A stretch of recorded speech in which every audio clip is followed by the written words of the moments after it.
उपयुक्त सुविचार, गर्जना, गजर, प्रतिज्ञा असा विषय आहे. हर हर महादेव ही परकीयांना घालविण्यासाठीची गर्जना आहे. 2. भारत छोडो चले जाओ, करो या मरो या महात्मा गांधींच्या गर्जना आहेत, म्हणजे निर्धार गर्जना आहेत या. 3. स्वराज्य हा माझा जन्मसिद्ध हक्क आहे आणि तो मी मिळवणारच, लोकमान्य टिळकांची गर्जना आहे.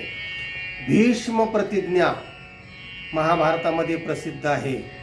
भगीरथ प्रतिज्ञा म्हणजे प्रयत्न की मी स्वर्गाहून भागीरथी आणणारच आणि त्यांनी ती आणलीच, म्हणून त्यांच्या नावाने ते भगीरथ प्रयत्न अशी ती गर्जना सुरू झालेली आहे.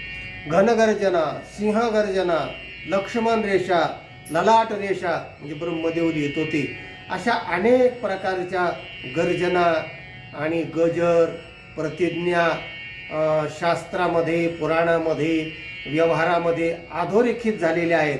लक्ष्मण रेषा ओलांडू नको बरं का, ही माझी भीष्म प्रतिज्ञा आहे, हा माझा भगीरथ प्रयत्न आहे असं आपण म्हणतो आणि तशा प्रकारचे प्रयत्न करत असतो.